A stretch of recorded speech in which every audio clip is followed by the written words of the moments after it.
ensemble vers toi, Seigneur. Vers toi, Seigneur,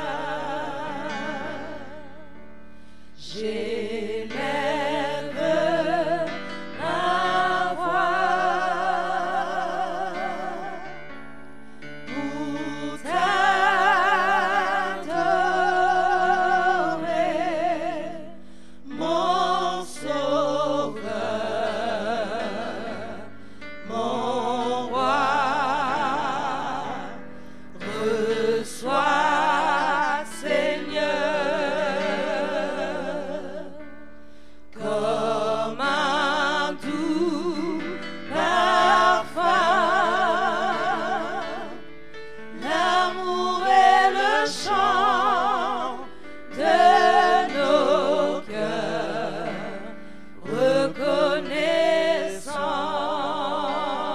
reconnaissants. Vers toi, Seigneur. Vers toi, Seigneur. Ce matin, lève tes mains. Lève Lève tes mains et donne-toi au Seigneur. ma voix pour t'adorer, mon Sauveur, mon Roi. Reçois, Seigneur. Reçois, Seigneur, comme un doux parfum. L'amour est le chant. L'amour est le chant de nos cœurs reconnaissants. Encore une fois. Vers toi, Seigneur. Vers toi, Seigneur, j'élève ma voix pour t'adorer, mon Sauveur, mon Roi. Reçois, Seigneur, comme un doux parfum. L'amour est le chant Oh, je t'aime. de nos cœurs reconnaissants. Oui, reçois, Seigneur. Reçois, Seigneur, comme un doux parfum. Alléluia. L'amour est le chant de nos cœurs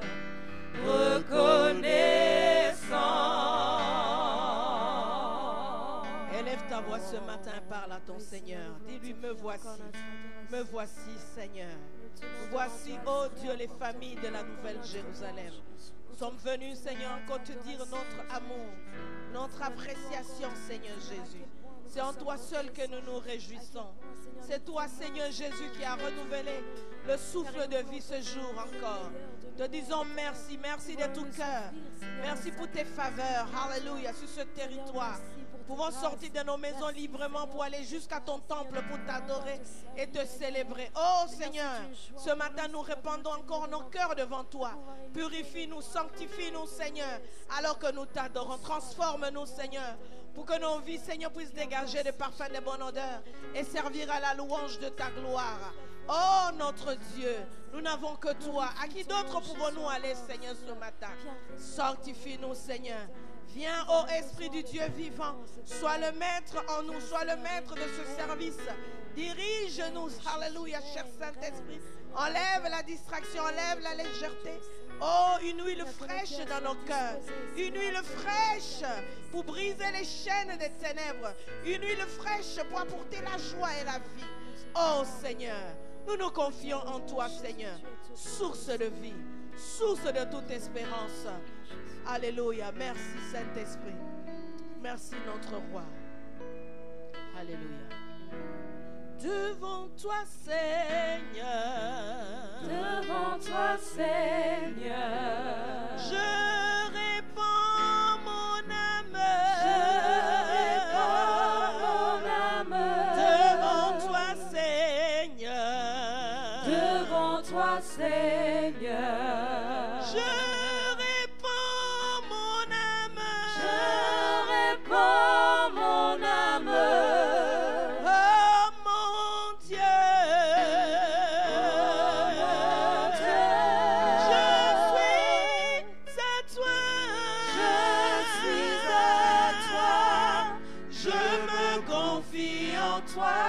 Conduis-moi dans la voie de la vérité.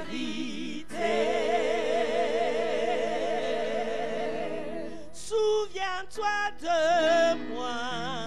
Souviens-toi de moi. Car en toi j'espère. Car en toi j'espère. Souviens-toi de moi. Souviens-toi de moi. Oui, parle à ton Seigneur. Car en toi j'espère. Car en toi j'espère. Oh mon Dieu. Oh mon Dieu. Je suis à toi. Je suis à toi. Je me confie en toi. Conduis-moi dans la voie de la vérité. Encore une fois devant toi, Seigneur. Devant toi, Seigneur. Devant toi, Seigneur. Je répands mon âme. Je répands mon âme. Devant toi, Seigneur. Devant toi, Seigneur. Je répands mon âme. Je répands mon âme. Oh mon Dieu. Oh mon Dieu. Je suis à toi. Je suis à toi. Je me confie en toi. Conduis-moi Dans la voie de la vérité. Nous nous confions en toi, Seigneur, ce matin. Nous te confions nos cœurs et nos vies, nos pensées, tout ce que nous sommes. Toi qui nous dis, Seigneur, que nous devons offrir nos corps comme des sacrifices vivants. C'est ces cultes qui sont raisonnables de notre part. Seigneur, nous nous donnons à toi. Nous ne voulons rien retenir. Nous ne voulons rien cacher, Seigneur Jésus. Parce que toi, tu nous sondes et tu nous connais. Tu sais tout de nous, Seigneur Jésus. Devant les hommes, nous pouvons nous cacher, nous pouvons nous voiler, nous pouvons tricher avec les hommes, mais avec toi, on ne peut pas tricher. Seigneur, c'est pour cela que nous te confions nos âmes. Oh, notre Dieu, nous sommes à toi. Toi, le Seigneur ressuscité, cette même puissance de résurrection, tu la déploies, tu la donnes à l'Église. Que cette puissance encore puisse agir pour ouvrir les yeux de notre entendement. Alléluia. Merci, Seigneur. Merci, notre roi.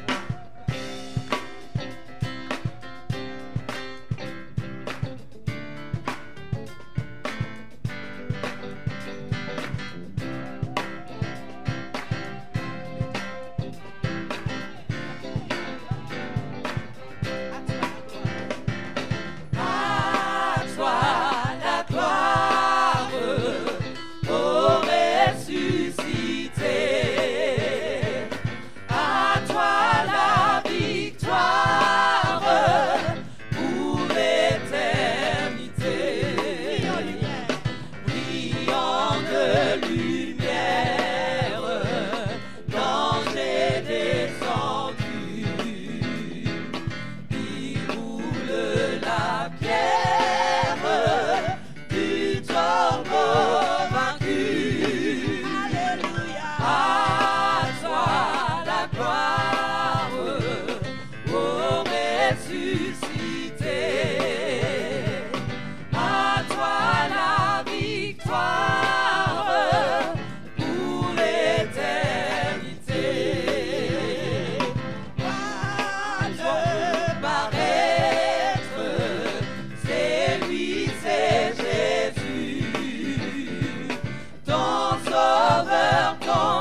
exaltons le Seigneur, son amour demeure.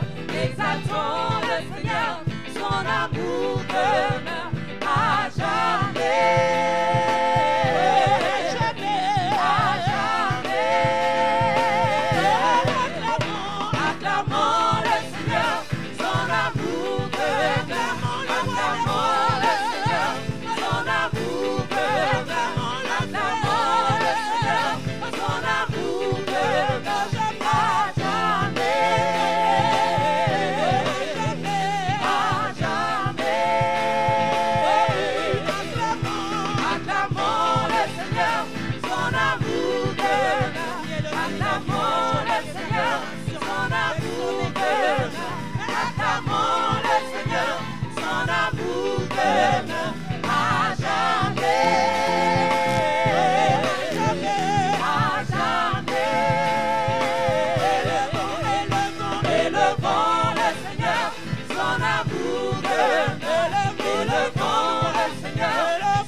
Son amour demeure, exaltons le Seigneur, son amour demeure, exaltons le Seigneur, son amour demeure à jamais, à jamais, à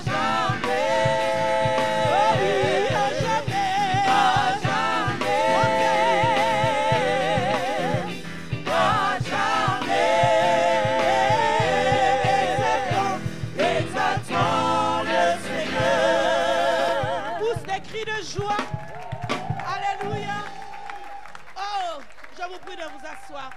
Chorale Espérance à vous. Alléluia.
Retour de la musique s'il vous plaît.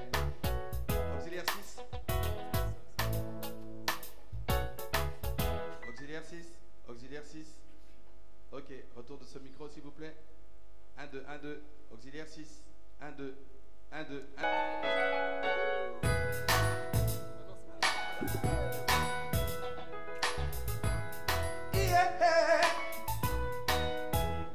veux que tu brilles sur moi, que tout ton éclat se manifeste au travers de moi. Je veux que tu brilles, Seigneur, que tu brilles sur moi. Voici ma prière, brille sur moi. Je veux que tu brilles sur moi, que tout ton éclat se manifeste au travers de moi. Je veux que tu brilles, Seigneur, que tu brilles sur moi. Voici ma prière, brille sur moi. Brille, brille, brille, brille, brille sur moi. Le monde voit que tu es roi. Brille, brille, brille sur moi. Voici ma prière, brille sur moi. Brille, brille, brille, brille, brille, brille, brille.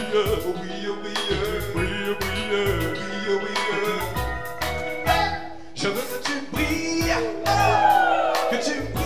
sur moi, que tout ton éclat se manifeste au travers de moi. Je veux que tu brilles, Seigneur, que tu brilles sur moi. Voici ma prière, brille sur moi. Je veux que tu brilles sur moi, que tout ton éclat se manifeste au travers de moi.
Oui, nous pouvons compter sur le Seigneur. Alléluia.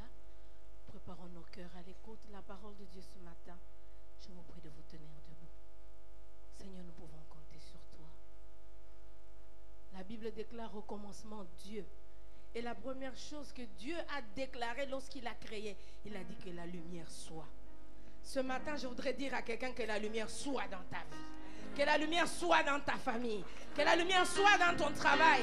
Que la lumière soit dans ton ministère. Que la lumière soit dans ton être tout entier. Que la lumière soit. Que la lumière soit. Là où il y a le mensonge et la confusion, que la lumière du Seigneur soit. Parce que lui seul est Seigneur. Il est assis sur le trône. Alléluia. Lève tes mains. Parle au Seigneur. Dis-lui que ta lumière soit. Toi-même, tu sais par quoi tu passes. Dis-lui, Seigneur, que ta lumière soit. Brille. Que le monde voit que tu es roi. En Jésus seul. En Jésus seul, j'ai l'espérance. Yes. Il est ma flamme, ma force. Ma flamme, ma flamme, ma flamme. Pierre angulaire, mon fondement. Même dans l'orage, je me naissant. Brûlant amour, exaucerai. Il me libère de peur. Mon réconfort, il est mon tout. Comment? Par son amour, je tiens debout.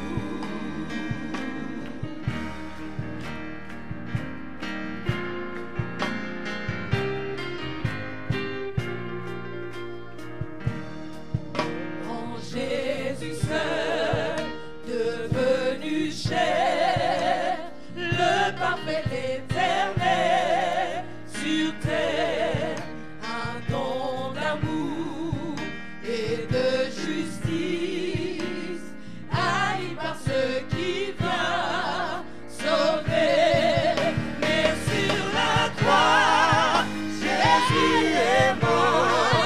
Pour laisser Dieu en nos torts. Depuis qu'ils sont posés sur lui, par l'amour de Jésus, je vis. Yes.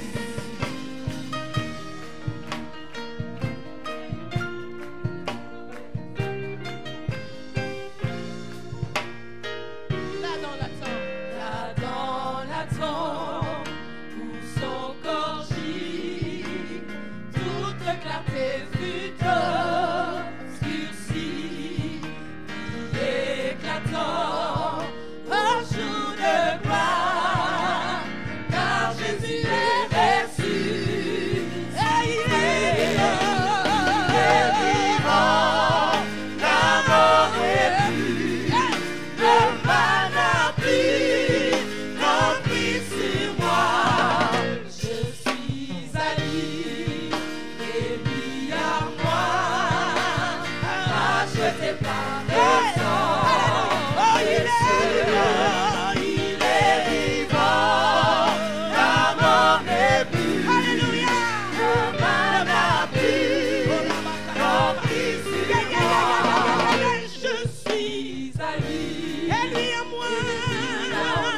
condamner? Qui accusera les justes? C'est Christ qui nous justifie. Yeah. Ni accusé, comment? Ni accusé, ni condamné, par la puissance de Christ en moi, et du début jusqu'à la fin, Christ est maître de mon destin. Ni force humaine, ni plan humain ne peut m'arracher de sa main jusqu'à ma mort ou son retour. À son pouvoir je tiens.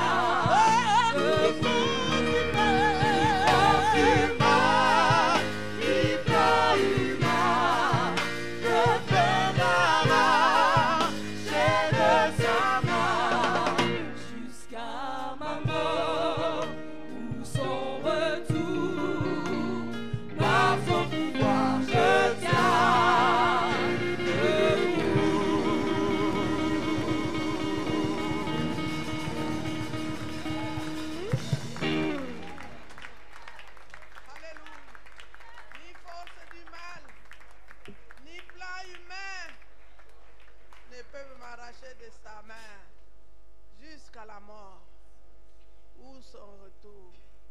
C'est seulement par ton pouvoir que je tiens debout. Merci Seigneur. Qu'est-ce que je pourrais devenir sans toi? Sans toi, nous ne sommes rien dans ce monde. Sans toi, nous n'avons rien dans ce monde. Seigneur Jésus, merci pour ta présence. Merci Saint-Esprit de nous réconforter. Merci de consoler nos cœurs par ta parole. Merci de nous faire du bien. Merci de nous soutenir et de nous encourager par ta parole. Jusqu'à la mort, nous voulons te suivre. Jusqu'à la mort, nous voulons te suivre. Ou jusqu'à ton retour. Seigneur, tel est l'engagement de chacun de nous ce matin. Merci pour ce privilège d'être dans ta maison, de chanter pour ta gloire et de célébrer ton nom. Merci de nous accepter. Maintenant, Père, nous sommes devant toi. Nous nous attendons à toi. Nous t'avons loué. Nous t'avons célébré. Maintenant, parle-nous. Enseigne-nous. Exhorte-nous. Encourage-nous. Seigneur, nous sommes prêts. Nous voici comme Marie à tes pieds. La Bible nous dit un jour dans tes parvis vaut mieux que 1000 ailleurs. Nous prions pour ton serviteur. Fortifie-le. Oins-le. Fais-lui du bien. Merci Seigneur de l'utiliser. Nous te le présentons comme un instrument malléable entre tes mains. Merci pour ta bonté et pour ton amour. Nous prions au nom de Jésus. Amen. Bonjour frères et sœurs. Vous allez bien? Tout va bien. Merci Seigneur pour la pluie. Amen. Puis je demande à ceux qui sont assis de vous tenir debout pour que nous puissions dire la déclaration de la foi de l'Église universelle. Nous pouvons dire ensemble: je crois en Dieu, le Père Tout-Puissant, Créateur du ciel et de la terre. Je crois en Jésus-Christ, son Fils unique, notre Seigneur, qui a été conçu du Saint-Esprit et qui est né de la Vierge Marie. Il a souffert sous Ponce Pilate. Il a été crucifié. Il est mort. Il a été enseveli. Il est descendu au séjour des morts. Le troisième jour, il est ressuscité des morts. Il est monté au ciel. Il s'est assis à la droite de Dieu, le Père Tout-Puissant.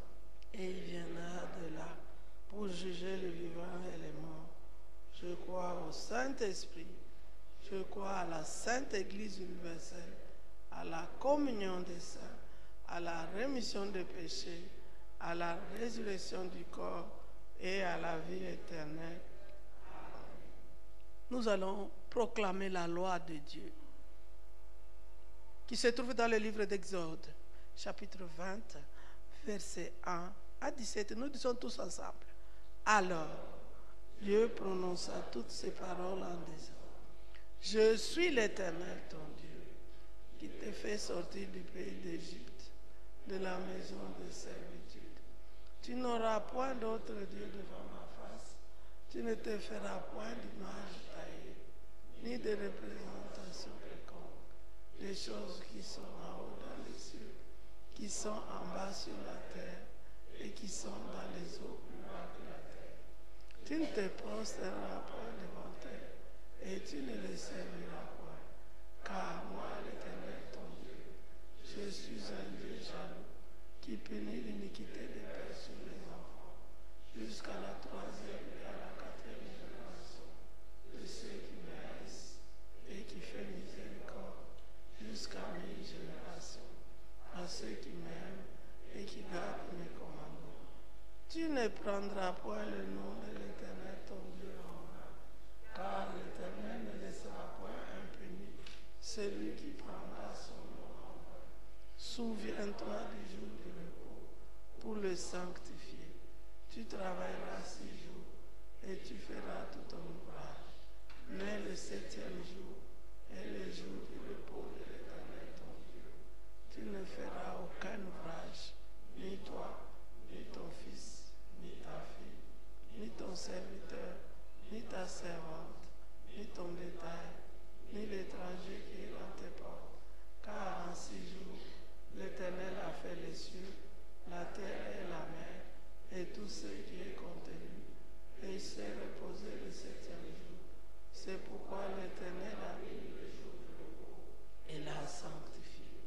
Honore ton père et ta mère, afin que tes jours se prolongent dans le pays que l'Éternel ton Dieu te donne. Tu ne tueras point, tu ne commettras point d'adultère, tu ne déroberas point, tu ne porteras point de faux témoignages contre ton prochain, tu ne convoiteras point la maison de ton prochain, tu ne convoiteras point la femme de ton prochain, ni son serviteur, ni sa servante, ni son bœuf, ni son âne, ni aucune chose qui appartient à ton prochain. Amen. Veuillez vous asseoir, s'il vous plaît. La parole sera donnée par notre pasteur.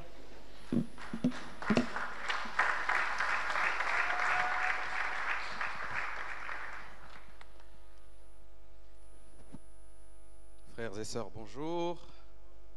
Dis à quelqu'un à côté de toi, c'est l'année de la grâce.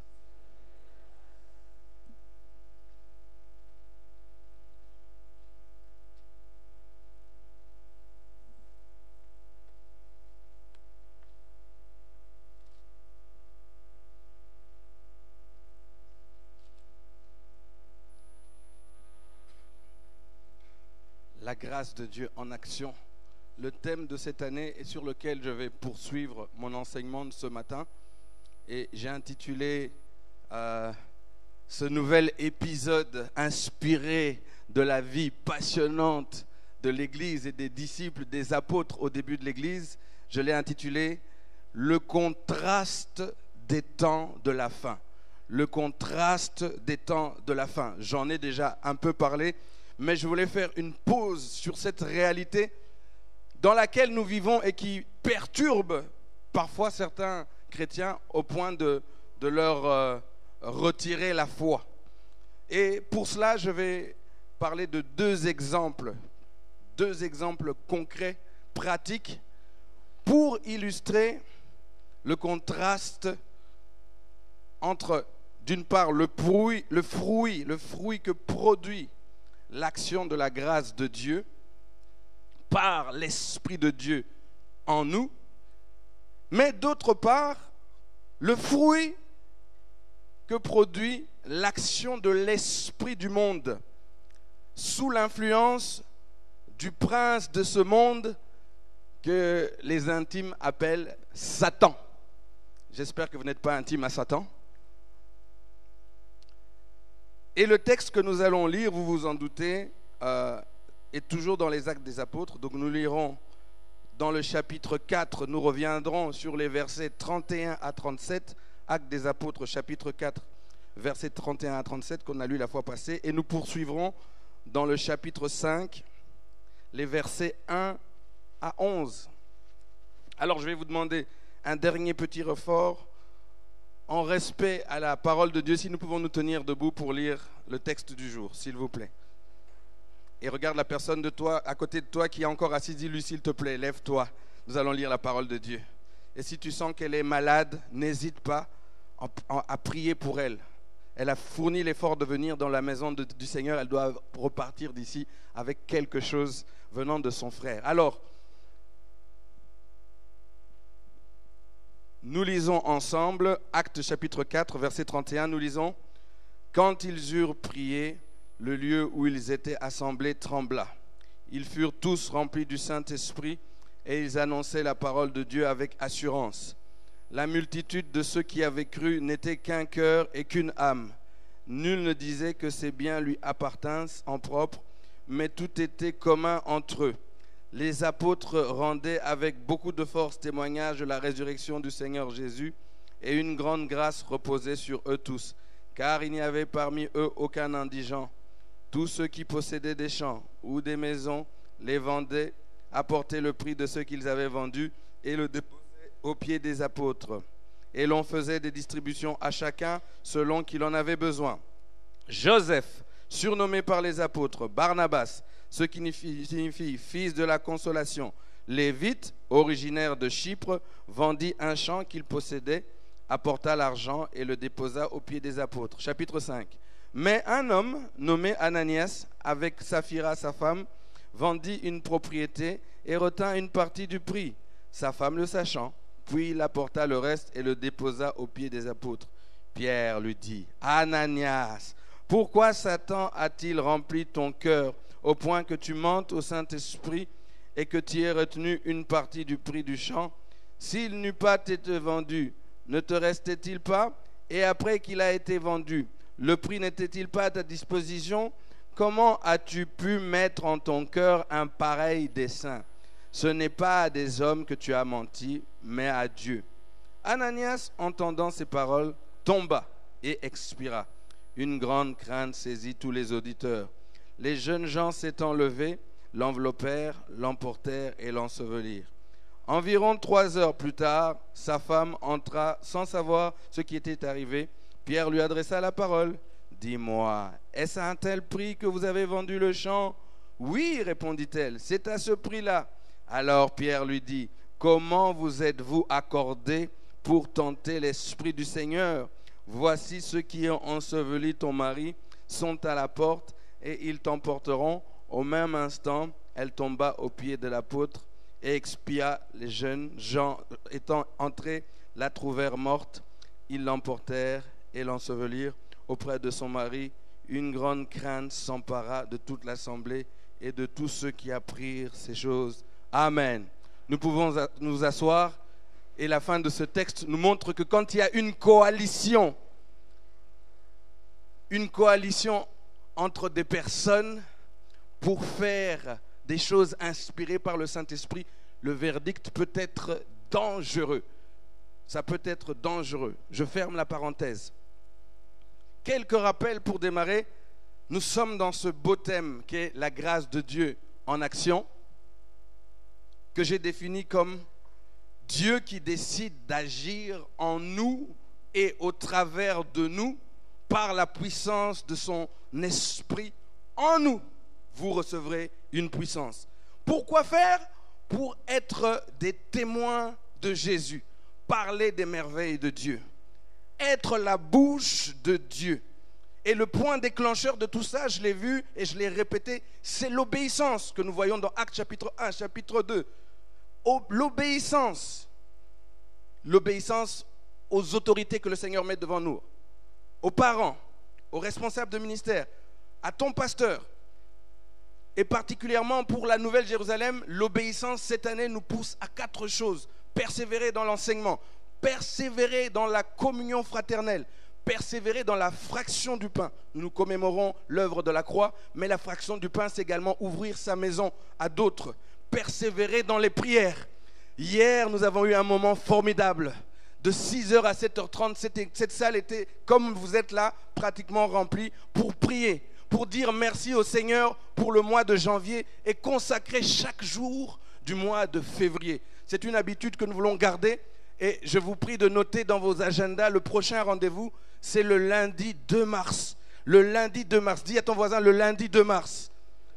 Peut-être que tu n'étais pas là hier, ce n'est pas grave, là, il y a encore la possibilité d'être là. Et la deuxième chose, je vous encourage de trouver au moins un jour dans le mois que toi-même tu choisis pour dire, cette année-ci, je vais à la prière du matin. Si en 2011, ou plutôt en 2019, tu n'étais pas à la prière du matin, l'obéissance consiste en faire un état des lieux et dire, je veux faire mieux que l'année passée. Mais si tu te contentes de faire des constats, ce n'est pas l'obéissance. L'obéissance, c'est être là où la parole de Dieu est prêchée. 1, l'entendre. 2, elle entre dans notre cœur, elle touche notre cœur, nous avons la foi. C'est l'obéissance. Troisièmement, c'est prendre la décision, prendre la résolution d'agir. L'obéissance, c'est accepter de se soumettre à l'ordre que le Seigneur a donné, mais également à la personne, à l'autorité par laquelle cet ordre a été donné. Et puis l'obéissance, c'est agir.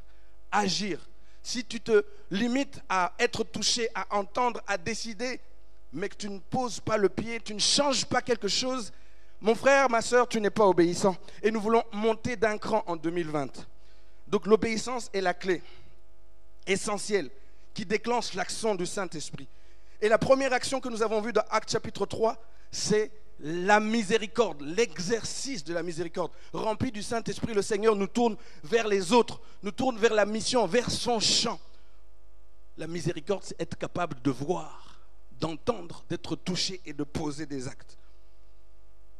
C'est ce que nous avons vu après avoir parlé de l'obéissance.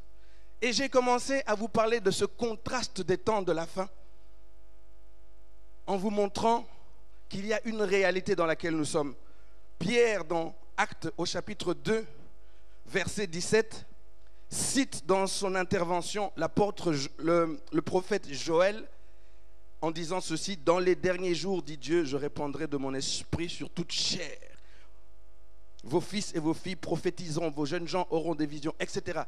La première réalité, c'est la réalité du royaume de Dieu. Le Saint-Esprit de Dieu est donné aux êtres humains et nous pouvons avoir la même nature, le même caractère, les mêmes capacités que Dieu a. C'est la première réalité. Mais en face de cette autre réalité, il y a aussi celle de ce monde, le règne de Satan, le règne du prince de ce monde. Dans Jean 12 au verset 31, Jean 12, 31, Jean 14, 30, je ne lirai pas ces textes, Jean 14, 30, on nous parle de Satan, le prince de ce monde. Et par l'autorité qu'il a pour l'instant, il influence les hommes et nous faisons partie de ces hommes-là. C'est-à-dire qu'en même temps que le Seigneur agit, que l'Esprit du Seigneur agit, que le règne du Seigneur est là, il y a une cohabitation que Dieu permet dans ces temps que nous vivons. Et dans 2 Timothée au chapitre 3, nous allons relire ce texte, 2 Timothée au chapitre 3, les versets 1 à 5, nous voyons les composantes du règne du prince de ce monde et ce que ça fait sur les hommes. 2 Timothée chapitre 3, versets 1 à 5. Le contraste, la cohabitation entre le règne de Dieu, l'Esprit du Seigneur, la grâce de Dieu en action et l'esprit du monde en action. Et il y a une confrontation. Nous lisons ce texte pour rappel et nous y reviendrons probablement en détail un peu plus tard. Nous lisons 2 Timothée 3, 1 à 5. Sache que dans les derniers jours, il y aura des temps difficiles, car les hommes seront égoïstes, amis de l'argent, fanfarons, hautains, blasphémateurs, rebelles à leurs parents, ingrats, irreligieux, insensibles, déloyaux, calomniateurs, intempérants, cruels ennemi des gens de bien, traître, emporté, enflé d'orgueil, aimant le plaisir plus que Dieu, ayant l'apparence de la piété, mais reniant ce qui en fait la force. Paul dit à Timothée, éloigne-toi de ces hommes. Et donc ce contraste révèle la cohabitation dans les temps de la fin dans lesquels nous sommes du règne de Dieu par son esprit, l'action de la grâce de Dieu par son esprit en nous, au travers de nous, qui habite des hommes, et aussi la cohabitation du règne du prince de ce monde, le diable qui influence le monde. Et je disais la semaine passée que cette cohabitation va entraîner la rencontre dans notre route, la rencontre d'obstacles. Des obstacles vont se dresser sur notre route, sur le chemin de la grâce de Dieu en action. Et nous en avons bien parlé les 2 dimanches précédents.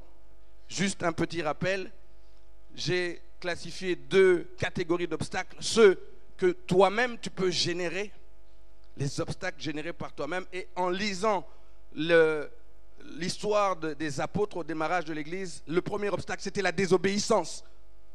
S'ils n'avaient pas obéi et n'étaient pas retournés à Jérusalem, le Saint-Esprit n'allait pas venir. Et face à cet obstacle, à l'obéissance, le remède, c'est obéir. Tu dois juste décider d'obéir. C'est ta volonté. Deuxième obstacle, c'était l'impatience. Tu peux obéir, mais si à un moment tu t'impatientes parce que la promesse n'arrive pas, à un moment tu peux te retrouver malheureusement en arrière et désobéir. Et le remède à l'impatience, c'est être patient. Mais nous avons vu que pour nous aider à être patient, c'est là que nous voyons l'importance d'être ensemble, la communion fraternelle, de prier, persévérer dans la prière.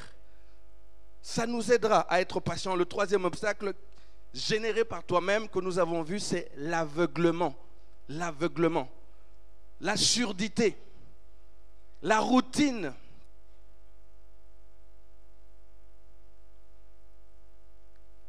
Actes chapitre 3, Pierre et Jean remplis du Saint-Esprit, mais ils ne voient pas ce paralytique qui est devant le temple, ils ne le voient pas.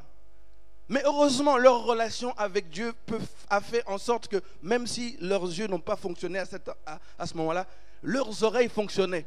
Et c'est pour ça que je disais que notre relation avec Dieu doit pouvoir grandir, être affermie, pour que de temps en temps, quand nous avons une faille, nous soyons récupérés par les autres caractères qui ont déjà bien grandi en nous. Et ils ont entendu, et heureusement qu'ils ont entendu. Quand ils ont entendu cet homme, leurs yeux se sont ouverts, leur cœur a été touché, ils ont accompli un acte de miséricorde. Et c'est la suite, nous la connaissons. Merveille de Dieu, un homme sauvé, des milliers d'hommes sauvés, mais aussi la persécution qui va suivre. Et donc nous devons, par le pouvoir et la force que nous donne le Saint-Esprit, franchir ces obstacles générés par nous-mêmes. La deuxième catégorie d'obstacles, ce sont les obstacles générés par les autres, et en particulier ceux que j'ai appelés les religieux. Religieux en m'inspirant du texte qu'on a lu tout à l'heure, 2 Timothée au chapitre 3, verset 5. Ceux qui ont l'apparence de la piété, d'anges de lumière, mais reniant ce qui en fait la force. Et dans cette catégorie de ces religieux, dans l'extrême, nous avons des véritables païens qui sont au milieu de nous, parfois qui vont épouser nos sœurs, nos filles, oui. Et dans l'autre extrême, ce religieux, ça peut être toi, si tu ne fais pas attention. Tu peux devenir un obstacle pour le travail, le ministère et le projet que Dieu a pour ton frère. Nous devons tous faire attention. Et entre les deux, c'est souvent ces frères-là établis qui sont là et qui pensent que l'Église, c'est seulement eux-mêmes, et qui peuvent devenir, parfois volontairement, parfois involontairement, un obstacle devant toi. Mais j'ai dit une chose, attention, notre seul adversaire, c'est le diable. Notre adversaire, c'est Satan. Éphésiens 6, 12, nous n'avons pas à lutter contre la chair et le sang, mais contre les dominations, les principautés, etc. Donc rappelons-nous toujours que notre obstacle, ce n'est pas notre frère, païen ou chrétien, jamais. Notre ennemi, ce n'est pas notre frère. Mais le frère peut devenir un obstacle. Et face à ces obstacles, la première catégorie dans cette catégorie, la première sous-catégorie, ce sont les moqueurs. Actes chapitre 2, verset 13, le Saint-Esprit descend sur les apôtres. Les Juifs enfants de Dieu, venus de partout la terre, entendent l'action du Saint-Esprit par un bruit provoqué par le Saint-Esprit, accourent dans ces lieux, certains cherchent leur langue parce que le Saint-Esprit a donné aux apôtres de s'exprimer dans des langues étrangères et parler des merveilles de Dieu. Certains de ces Juifs écoutent et entendent les merveilles de Dieu, mais d'autres commencent à écouter les autres langues et ils commencent à se moquer de Dieu, de l'action de Dieu. Ils se moquent du Saint-Esprit. Et je dis, ces religieux-là, ces moqueurs, c'est souvent quand tu es dans tes faibles commencements et que tu te recherches encore. Tu as le projet de Dieu en toi, mais tu es encore en train de tâtonner. Et ces religieux-là viennent pour te décourager. Mais non, on a déjà essayé comme ça. Laisse tomber. Fais attention que toi non plus, tu ne deviennes pas un religieux pour un frère. Peut-être qu'il est venu après toi dans l'église, mais il monte. Encourage-le plutôt. Inspire-toi. Les plus jeunes peuvent nous inspirer. Les plus jeunes peuvent nous inspirer. Les religieux, c'est aussi les mécontents et les jaloux dont on nous parle dans Actes des Apôtres, chapitre 4, les versets 1 à 5. Les mécontents et les jaloux, ce sont, dans ce texte, on nous parle des Sadducéens, du gardien du temple, on nous parle des sacrificateurs. Ce sont des gens puissants dans la hiérarchie politique et religieuse de la Judée, mais je les ai appelés les hauts gradés de deuxième catégorie, des frustrés, des gens frustrés. Et leur action est souvent improvisée, mécontents, jaloux. Ils mettent tout d'un coup les disciples en prison pour les empêcher et les freiner dans leur tâche. Et puis il y a une catégorie beaucoup plus organisée, c'est ceux que j'appelais les juges, le Sanhédrin, le grand sacrificateur, etc. Les plus puissants. Et ces gens-là, ce sont des gens qui fonctionnent de manière posée, de manière réfléchie, se sont assemblés. Ils réfléchissent, ils raisonnent, ils font un complot. Et c'est comme ça que comme chrétien, tu peux te rendre compte que parfois dans telle situation, ton destin dépend de la décision de 2 ou 3 personnes. Et j'ai dit, le remède à ces religieux, c'est toujours le même. Annoncer les merveilles de Dieu. Parler des merveilles de Dieu. Alors la semaine passée, je suis en train de tendre vers la fin de mes rappels. Je disais ce matin, avec le temps, je vais diminuer le temps que je consacre au rappel, mais c'est une déformation professionnelle. Je veux que tout le monde puisse être ensemble pour que nous puissions avancer ensemble. Et je disais la semaine passée qu'à un moment, certains obstacles deviennent des montagnes. Et comment tu les remarques, c'est que tu vas parler, annoncer des merveilles de Dieu et rien ne va se passer. En quoi la décision du Sanhédrin est devenue une montagne? Leur décision était d'empêcher de manière définitive les disciples de parler de Jésus. Or, le mandat qu'ils ont reçu, c'est aller par toute la terre, annoncer la bonne nouvelle. Vous serez mes témoins. Ces gens, on leur a strictement interdit. Là, ils ont compris que c'était une montagne. Et face à une montagne, je disais qu'il faut changer de stratégie. Annoncer les merveilles de Dieu n'est pas suffisant. Et qu'est-ce que les disciples ont fait? Première chose, ils sont retournés à la base, à l'église. Retourner à la base. Retourner à l'église. Comme dans Actes chapitre 1, revenir à Jérusalem. Parfois, face à une montagne, certains choisissent de changer d'église pensant qu'en allant dans une autre église, ils vont trouver une solution. Et c'est une erreur. Parce que la montagne n'a rien à voir avec ça. Parfois, certains même se retrouvent dans le monde. Face à une montagne, il faut revenir à la base. Revenir à l'église. La deuxième chose, ils ont partagé les uns aux autres leurs problèmes. Et c'est là que je disais que la communion fraternelle a de la force quand le Seigneur suscite dans l'église 1 ou 2 personnes à qui tu peux partager tes montagnes. Ça peut être un responsable, ça peut être un frère. Et pour certaines montagnes, ça doit même être ton pasteur. Vous partagez. Vous partagez. Et c'est ce qu'ils ont fait. Et la troisième chose, qu'est-ce qu'ils ont fait? Ils ne se sont pas opposés à la montagne. Ils n'ont pas parlé à la montagne seulement. Non. Ils ont parlé à Dieu. Ils ont prié. La prière. Encore une fois, la prière. La prière ensemble. Et nous avons décortiqué cette prière. Qu'est-ce qu'il y avait dans cette prière? La première chose, ils ne se sont pas jetés par terre pour pleurer devant le Seigneur face à la montagne. Oh Dieu, non. Ils ont béni la grandeur de Dieu, la majesté de Dieu, maître du ciel et de la terre. Ils ont élevé le nom du Seigneur, loué le Seigneur. La deuxième chose, ils ont rappelé au Seigneur l'œuvre de la croix. Seigneur, nous avons même été témoins de ce que Jésus avait fait pour nous, sachant que c'était des choses que tu avais prévues. Et dans cette prière, leurs yeux se sont ouverts et l'intelligence s'est renouvelée. Et ils ont compris que cette montagne à laquelle il faisait face, ce n'était pas une montagne qu'il devait déplacer. Cette montagne devait rester là. Et c'est comme ça que quand nous prenons dans des situations de crise, des situations où nous faisons face à des montagnes, quand nous prenons le temps de changer de stratégie et de nous inspirer de disciples, le Seigneur nous inspire même les mots que nous devons dire dans la prière. Nous ne nous éparpillons pas et nous réalisons que non, ça c'est une montagne. Nous devons la contourner. Et qu'est-ce qu'ils ont fait dans leur demande? La première chose qu'ils ont demandé, ils n'ont pas dit Seigneur, enlève cette montagne. Non, ils ont dit Seigneur, donne-nous la force, la capacité de pouvoir contourner la montagne. Et la deuxième chose, ils ont demandé des signes, des prodiges, des miracles. Et Dieu a répondu à cette prière. Dieu a répondu à cette prière. Je disais la fois passée, quand notre prière change de forme, plutôt que de prier directement pour certains besoins, et quand tu te rends compte que ce besoin-là, ce n'est plus un besoin simple, c'est vraiment une montagne qui peut t'empêcher de faire le but pour lequel le Seigneur t'a appelé. Quand ta prière, c'est demander la force du Saint-Esprit, Dieu se rend compte que tu es en train de faire de mettre en priorité son job. Et alors Dieu se souvient de toi et Dieu lui-même suscite des interventions pour tes propres besoins. Et qu'est-ce que Dieu répond à cette prière? 8 choses que je vais juste citer. La première chose, Dieu se manifeste. Dieu se manifeste. C'est ce que nous avons commencé à lire tout à l'heure dans Actes chapitre 4, verset 31. Par un bruit.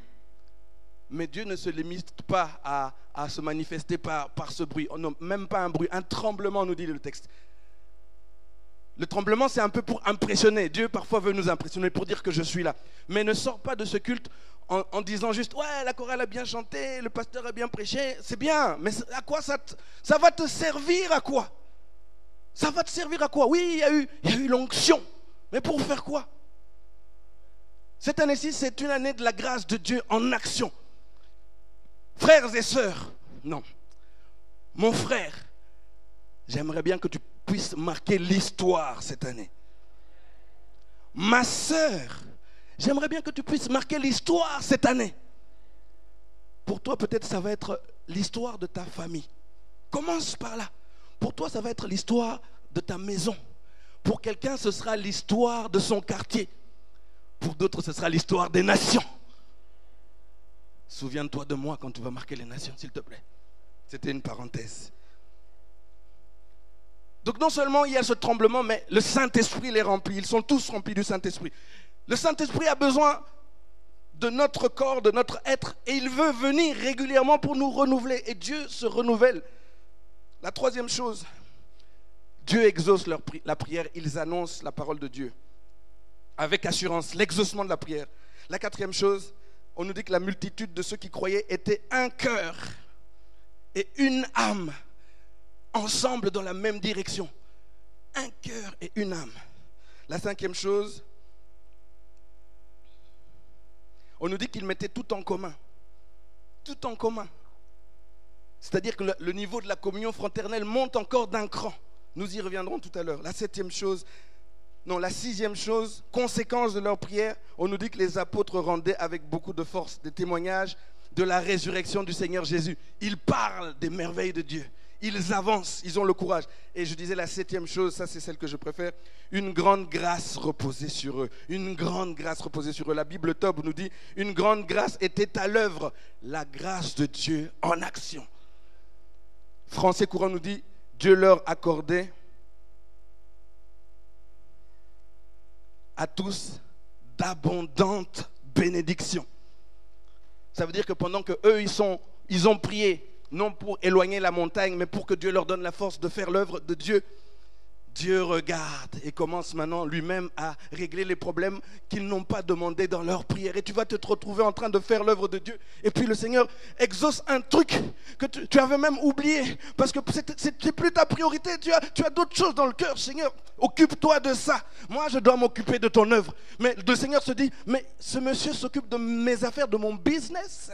Mais qui va s'occuper de son business? Alors Dieu décide, oui, c'est moi. Je m'occupe de son business.